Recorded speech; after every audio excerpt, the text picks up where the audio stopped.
What are the regional dishes of Italy, and how can you take a culinary journey to discover the unique produce and food traditions of the Italian regions? I'll find out as we help my friend, journalist Maria Pasquale, launch her new book, Mangia, on episode 248 of the Untold Italy podcast.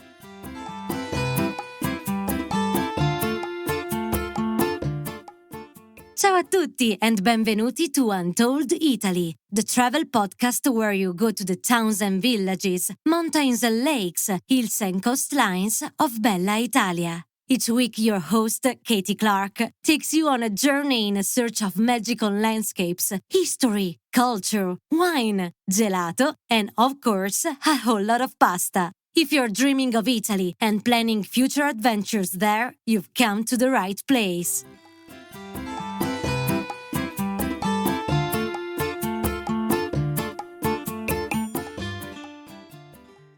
Ciao. Hi, everyone. Today I'm excited to help my friend Maria Pasquale launch her new book, Mangia, How to Eat Your Way Around Italy, here on the podcast.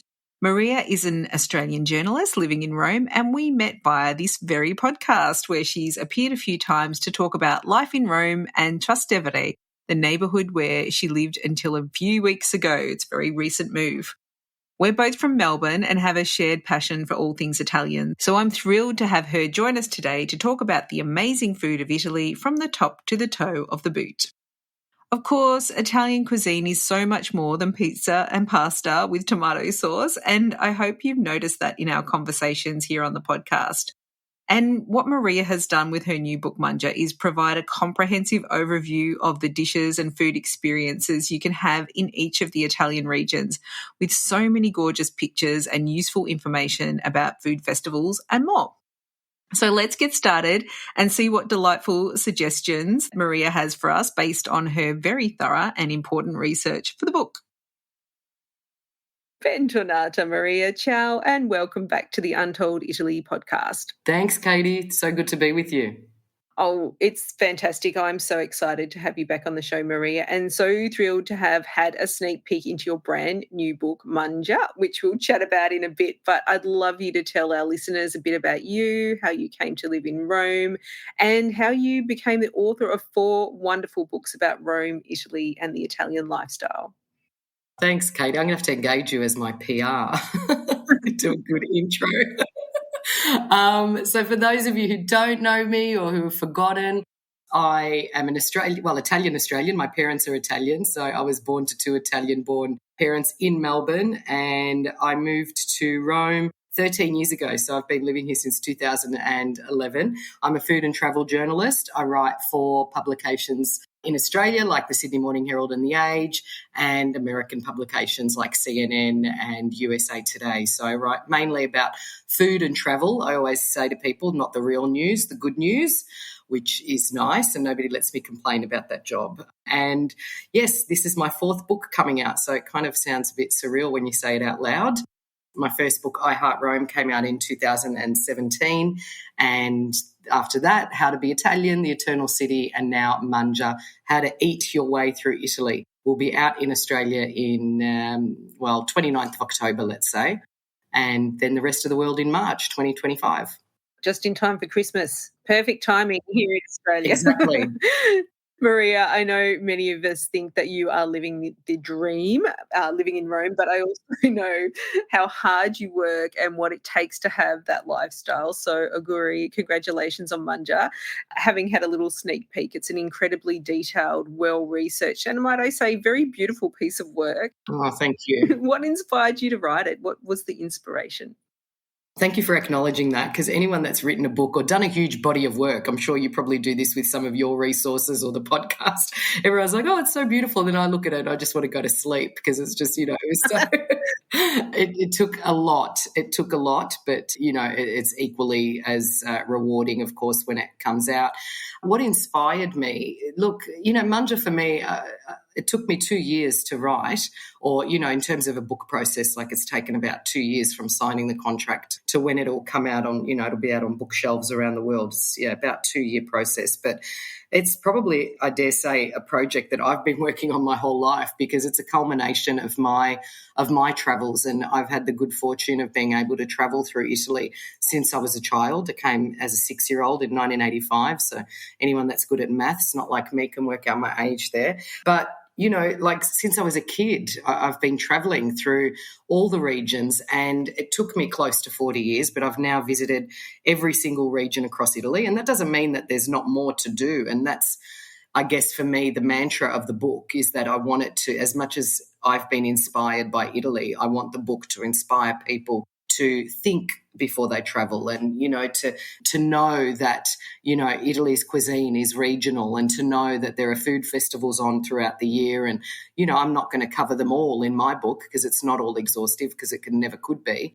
But it's it's just a reminder to get people to kind of think about what they want to do when they travel and what they want to get out of it. Amazing. We have such a similar philosophy on that, I think, and it's really evident in your book, just the level of detail and research that's in that. To have visited all of the regions, that's my goal, and I've got a handful left to do. So I'm curious, which was the last one you visited? The last one for me was Valle d'Aosta, so the Aosta Valley. So I sat there and ate a lot of cheese fondue and wondered why it took me so many years to get there. As I was, I stayed in this gorgeous boutique property, with a wonderful view of Mont Blanc. And like I said, dinner was like cheese, cheese, cheese. And I thought, this is like a bit of a little Italian secret. Why didn't I get here sooner? I know. I think we've driven through that, but so I wouldn't count it as a visit so much. We must have driven through it on the way through from France. But yeah, I'm desperate to go there. I think it sounds amazing. Definitely recommend it. Excellent. So the thing is, with, as you said, in Italy, like every little region is got its own food culture, their own dishes, and that's what you really explore in the book. But what I'm curious about is food, wine, eating and drinking. They're such a core part of life in all of the regions of Italy. And you could really say that it's the heart and soul of the country. And I've always curious, why is that? Why is it that thing that binds them, even though it's a fairly new country? It is, it's like you said, the regional nuances and the regional differences are what sets each region apart. But what I think unites Italy is that, in its cultural DNA, there is this desire to spend time together and to sit around the table, and conviviality, which kind of we don't really use that much as a word in English, even though it exists, but it's just that it's the art of spending time together. And I think that's why it resonates, and why I guess I've managed to survive 13 years of living in this country, but I think close to 30 or 40 years traveling through it. And I'm sure, like with you, it just resonates with me. Sometimes it's not about what you're eating, but about the company, and it's about the setting. And, I love eating just as much as anyone. And, whether it's at the pub or on the street or at a fine dining restaurant, I'm obsessed with the concept of dining. And that means just, like I said, like the Italians do, sitting around the table and enjoying each other's company. Taking time to do that is what I think is fundamental. Yeah, it's so interesting. Recently, I interviewed a guy that tests the Parmigiano Reggiano, and I was asking him about his process of the testing. Is it possible to automate that? And he looked at me like I was crazy, and I was, okay, I get it. There's something innate within them that knows whether it's right or wrong, whether it's working, and they would never outsource that to a machine ever, so it is their humanity. I think, and that's the other thing that unites Italians as much as it, there are these differences, is that pride. It's pride, it's tradition, it's legacy. And so I think that while each region, not only each region, but as you would know, things change from town to town. In my part of my family are from Abruzzo, and for many years I had, non-Italian friends say to me, why don't you have, they'd taste something from Abruzzo and then say, oh, why doesn't your mum make that? Or why don't, you guys have that? And I said, well, we do eat it because nowadays, you can find everything anywhere across Italy. But traditionally, my family are from a mountainous area in Abruzzo. So, so even that in itself, we cook less fish. So it's more meat and game and foraging and all of that sort of stuff that defines the cuisine of that part of Abruzzo. And I think for me, the other really important thing about the book was to, I guess, in a sense, remind or, not educate, because I don't want to use that in a patronising way, but, just as a reminder to people that, Italy is not just about pizza and pasta. And there is a lot of that as well. For anyone that wants that, there's that everywhere, but it's so much more than that.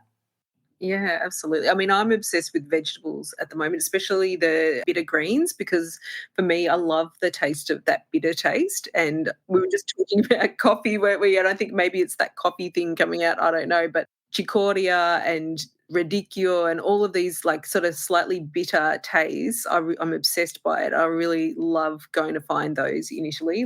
And people would just look at you and say, oh, salad? Absolutely. Absolutely. And I know there's been this, phenomena with, viral videos on TikTok and, those sorts of things that often, sometimes they're spreading good words and sometimes they're not. But, there's been this, trend recently of like, oh, I can't get enough protein in Italy, or I can't get fruit and vegetables because, all it is pizza and pasta. And I think that, anybody that spends some time here will know that Italian cuisine is so much more than that. And the produce is, unrivaled. And I think that if you just go that little extra step, perhaps if you're in an area that you're finding is, a little bit more tourist driven and you're only seeing pizza and pasta, I think that you need to go a little deeper and, you won't have to work too hard to find a lot of protein in Italy, a lot of vegetables and a lot of fruits. I was recently in Lake Como and we had this steak, and I'm telling you now, I think I had my protein intake for the year. It was crazy, crazy good steak. It was so well done. But also people need to look at the contorni. Like that is the golden part of the menu. Yes. And some areas, what's fascinating, and I actually didn't know this until I started researching some regions of Italy that I visited them all, but there are some regions obviously that I know better than others. And through some of the research that I did to put final pieces of the book together, I found that, one of the regions, Basilicata, is one of the highest per capita vegetarians in Italy. Which, vegetarianism isn't something that probably comes to mind when people think of Italy. It's not the first thing, I'm guessing. But, and this was because of, historic ties to the land and this, geographic dynamic of that region that meant that people couldn't afford meat historically. And so you've created this almost like a cultural dining DNA that is more focused on vegetables. It's just fascinating, actually. We had a guest on our Liguria tour that just finished up last week, and he's completely vegetarian. He's been on a few trips with us, and he was just absolutely delighted by Liguria because so many vegetarian dishes and people don't seem to think of it. Yeah, unfortunately, I've been watching my Facebook, and a good friend of mine is going around Italy and France just eating pizza, and I'm stop. I can't watch it anymore. But I mean, like, there's good reasons for that. But it's really interesting, as you say, and TikTok has got a lot to answer for, I have to say, because, we can't believe everything we see on TikTok or any social media. No, that's right. I mean, I think anybody that looks at social media with the filter as we would, appreciates and understands that, nowadays there's just so much content out there and people just want clicks and, and that's okay, I guess. But I guess we're here to just, put out some good and educated ideas around what food is actually like in the country. Yeah, and it takes experience. And I feel like one of these older ladies going, you should know what it was like when back in my day or something like that. But it's true. You need the experience to discover these things. One meal is not going to educate you about Italian cuisine. That's right. That's why I totally respect your work, is because I know you've been to all of these regions and you've done the very, very hard work of trying these dishes and enjoying them. Yes, I've eaten a lot, a little bit too much, but that's okay. Oh, so in Mangia, you've really outlined some of the core food experiences and dishes to try and the produce of each region. And one of the favourite bits of the book for me was that you included the Sagre, or the food festivals, that our listeners know I'm really obsessed with. So now that you've explored many of these experiences, and I'm going to ask you a question that might be a little bit unfair, but do you have any particular favourites? Oh, gosh, you know that. You've got kids. That'll be like me asking you to, but that's okay. I'll allow that. No, look, I think the thing with culinary experiences or, festivals that you attend, yeah, they're not all equal, but that's the beauty of whether it's a book like this or just the nature of Italy, that, there's something for everyone. So what you might find fascinating or fun might be, different to what I do. So I think in terms of the culinary experiences, dinners in vineyards, I mean, look, a lot of them are pretty picturesque and pretty unforgettable, I would say, as experiences, because I think, in my view, and I've been saying this for years, I think that, food has this power and ability to transcend borders and emotion, and it's about people, it's about place, it's about difference, it's about so many things. So I think that on your trip to Italy, you might go home and forget what year the Pantheon was built, or when they put the dome on the cathedral in Florence, but gosh, you're probably not going to forget what it was like biting into your first buffalo mozzarella or tasting your first torta caprese in Capri, or those sorts of things. I think that those sorts of memories stick with you. So culinary experiences, I think some of the most fascinating ones for me that I included in the book were about the regions that are a bit lesser visited. Basilicata, I mentioned that earlier. I mean, I've put in this wonderful experience that is a tie to the Francis Ford Coppola family. I don't know if many people know, the Coppola family have a series of boutique hotels, but these boutique hotels, which are dotted around Europe, I think there's maybe 5 or 6, but we're fortunate to have one in Italy, and it's in Basilicata, about 40 minutes south of Matera. And what they do, which is I thought was fascinating, is they offer these multi-day cooking classes. And so you get to not only cook with the chef on site, but you get to visit the markets and, anything that you can kind of imagine what a 4-day cooking class would look like. It's about, I guess, immersing people into the local food culture. And so I think experiences like that in an area that perhaps, might not be the first region that comes to mind is fascinating. Also, Sardinia, when you think of Sardinia, at least when I did, I've travelled around that region a number of times, and you think of all the wonderful beaches because they really are incredible. But I've included some of these culinary experiences in Sardinia that are inland, which are fascinating.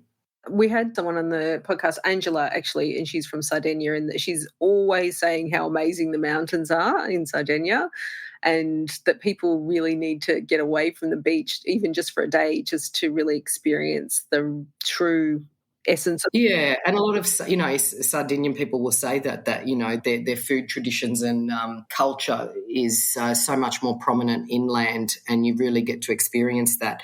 I kind of describe Sardinia in the book as an area that has this like luxury tone, but then shepherds are the other thing. Like it's like from sheep to luxury designer stores, and that might sound a bit strange for people that don't know Sardinia, but it's this rugged, beautiful, dynamic land.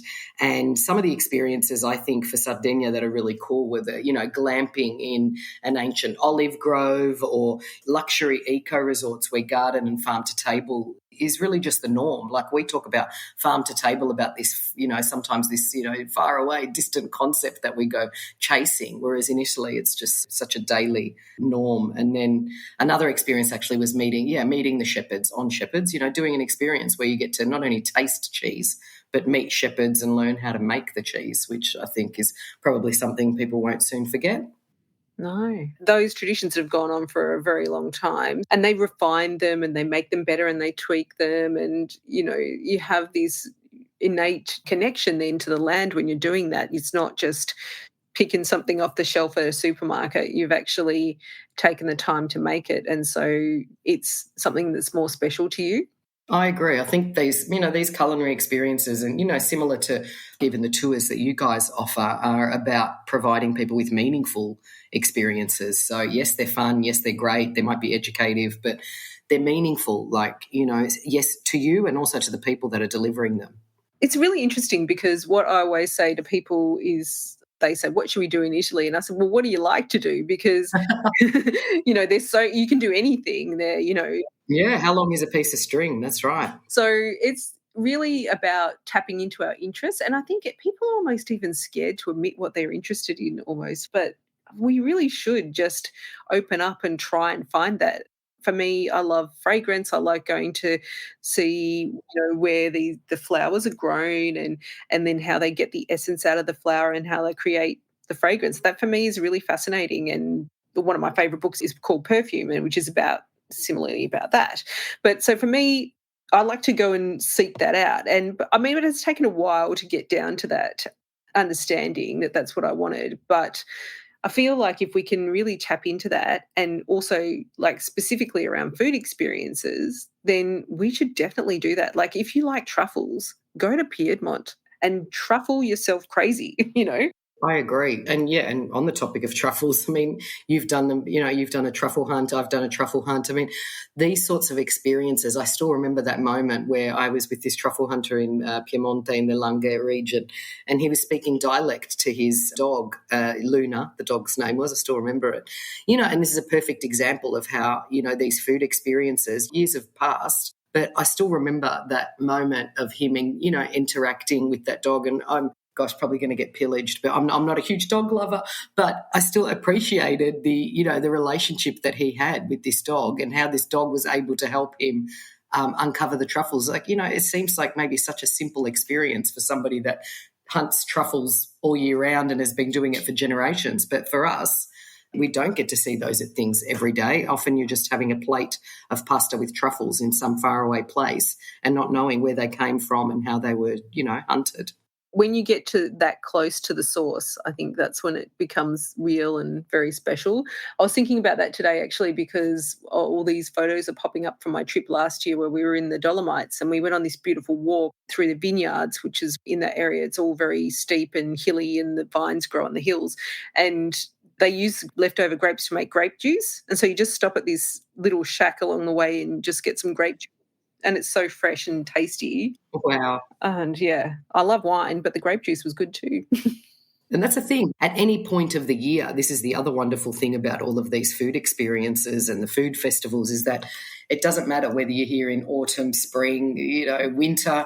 So many people concentrate on, high season is using that term loosely because it's changed so much over the years. But summer is not the only time to visit Italy, and there are so many things to do all year round. And so, yeah, on that point, and, we really love the seasonality, and that's why you can go back to each region in each season and have a totally different experience and a different food experience too. So, Maria, do you have a particular season that's your favourite that you like to explore, or do you just love all of them? I will say winter. I think that for me, in terms of culinary experiences at that time of year, I think, anything north. I mean, spas and strudels in the Dolomites. How does that sound? I mean, or at least for me, spas again and cheese and fondue in the Valle d'Aosta. The other thing that winter screams for me is, anything meat-based or heavy. So I would recommend even visits around, the Emilia part of Emilia-Romagna. So, the cities like Bologna and Parma, whether it's, doing a food tour or cooking class. I mean, I can't think of anything better than sitting down in front of a hot plate of lasagna or tortellini in brodo in Bologna or any of those cities. And then another experience actually that I included in the book, which is really cool, and I might just do a shout out to Ashley and Jason at La Tavola Marche. They actually you can become a butcher for the day. Now that might sound a bit hardcore for someone or for your listeners, I don't know, but if you'd have to be a big meat lover, but winter is the time of, this is when the pigs get slaughtered and a lot of other animals do, and they make all those salumi, and you could actually get into the the mind and the hands of an Italian butcher, and they run these butchery experiences, which, like I said, you mentioned fragrances before. I'm sure not many people have thought about butchery in Italy, but this is just a reminder that there's this wonderful wide gamut of experiences that you can do here. So don't be afraid to kind of say, oh, that's what interests me. Yeah, absolutely. I would agree, and I'm really tempted to. I think the coldest month I've ever come is in November and February, so I have really missed out on the December, January experience in Italy. I'm really thinking I might come this year, but also you're right. When you want to eat, the hearty dishes, you really want it to be not hot. No, that's right. Don't get me wrong. I mean, I love summer in Italy. I'm a big fan of the Italian summer. I love August. I travel in August against some of the dismay of like many Italian friends who will be like, oh, don't travel in August because it's so crowded. And, look, I love it. And for me, August, and again, on the culinary front, it kind of makes me think of watermelon and, Ferragosto. And there are some wonderful experiences you can have in summer. I mean, whether it's eating spaghetti on a boat, which might sound like, do they know how to cook spaghetti on a boat? Yes, they do in Italy. And you can have a wonderful meal, like sailing and, all of those things. Summer is a great time of year, but I think spring, I don't know. I think, look, I don't think there's a bad time to visit Italy. Let's just say that. But it just really depends on what you're looking for. Yeah, I have to say, having a oozy bit of mozzarella dribble down your chin while you're bobbing out in a boat out on the Tyrrhenian Sea is not a bad experience either, really. No, nobody's going to regret that, I don't think.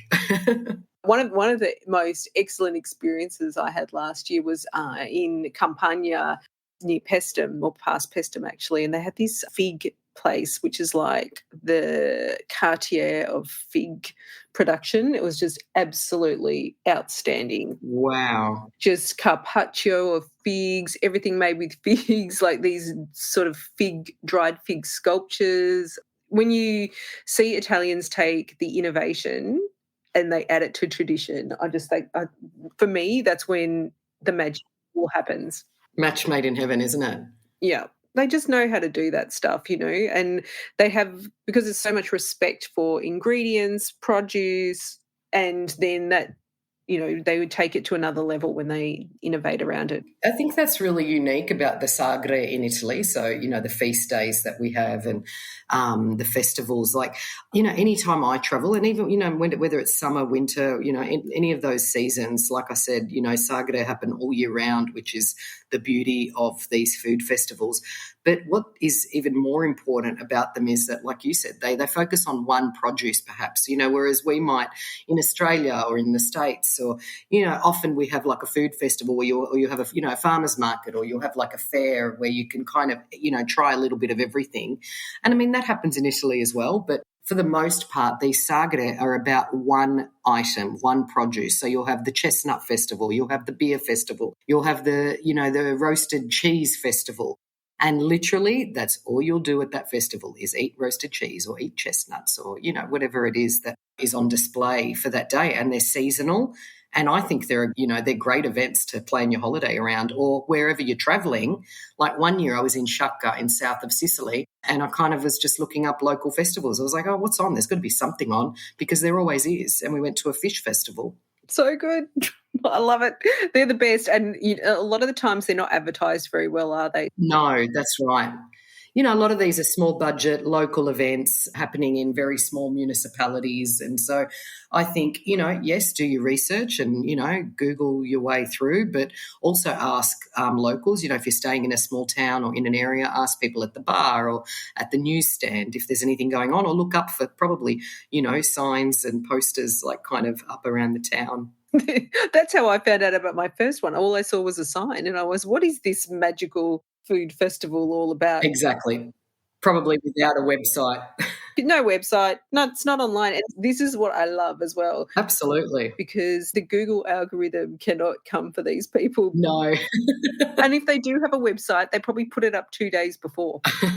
I think for me, one that's on my list is actually the Pistachio Festival that's in Bronte. I haven't been to that, and I think that, maybe we can do that together. Let's do it. 20 different ways with pistachios. I'm in. Yeah, I'm sure we can find a way to handle that.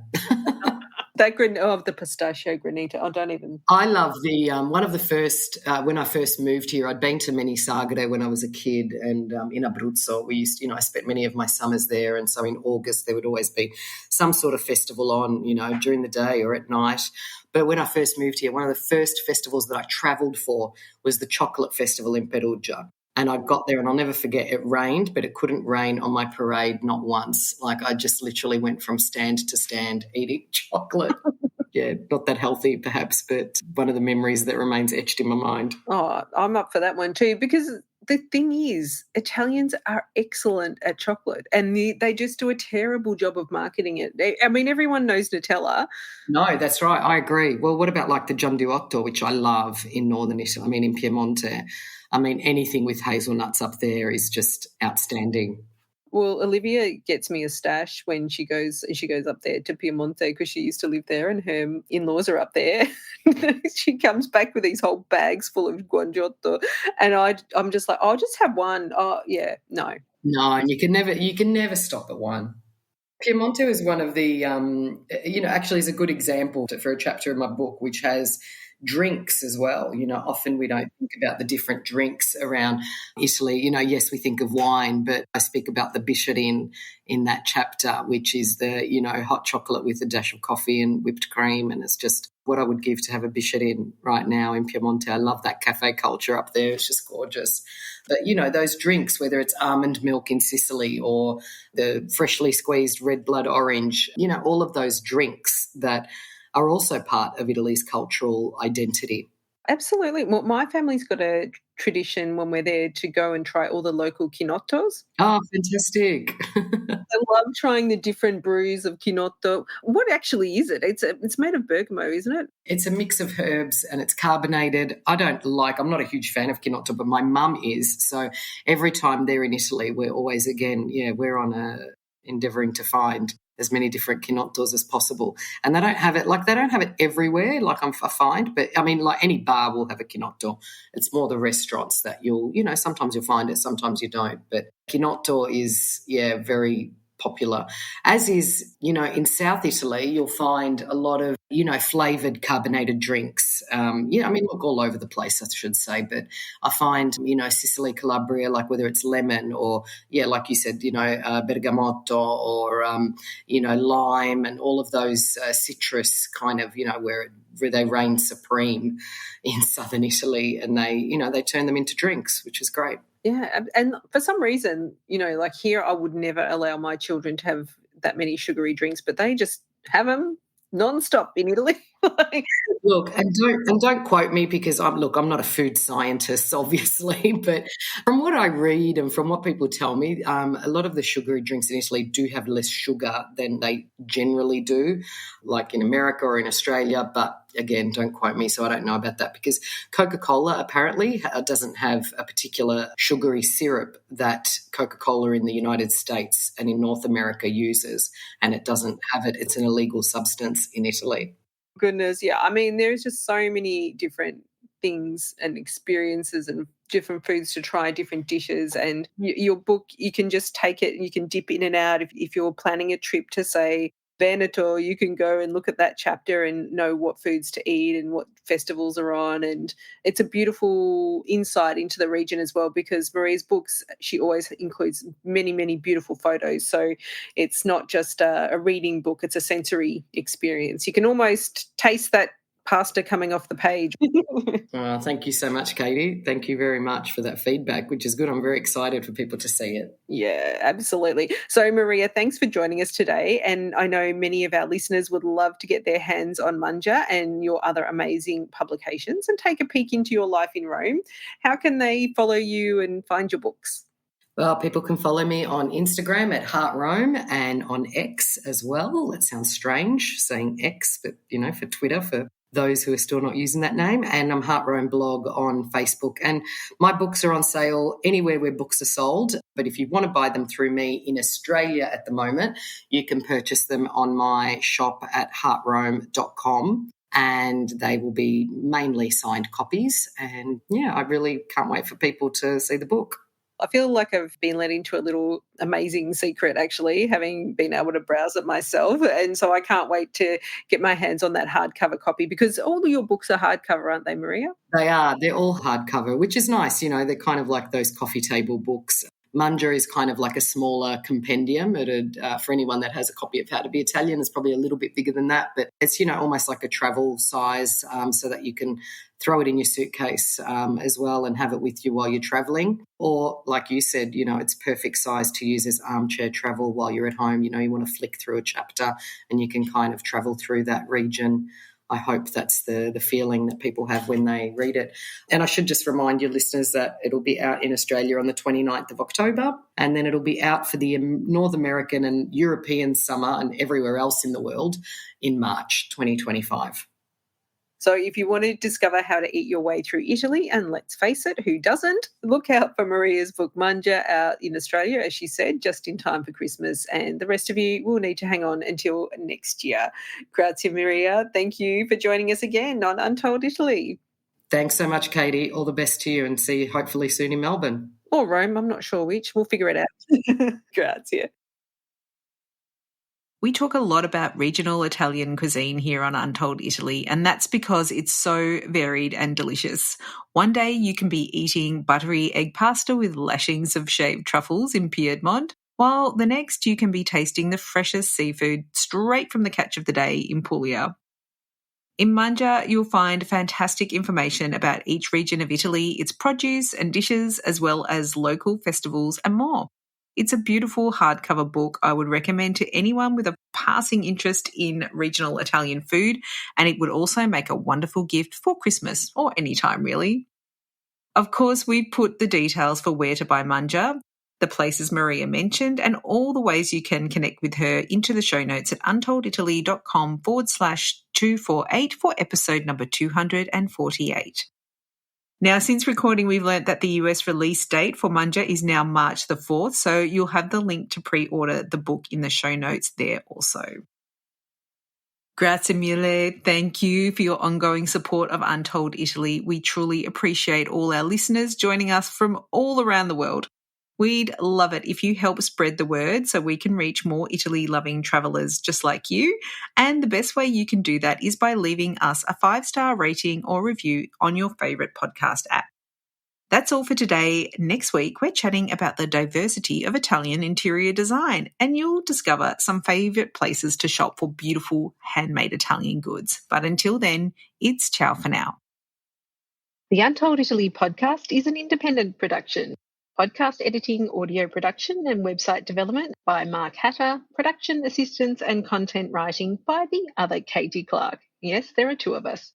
For more information about Untold Italy, please visit untolditaly.com.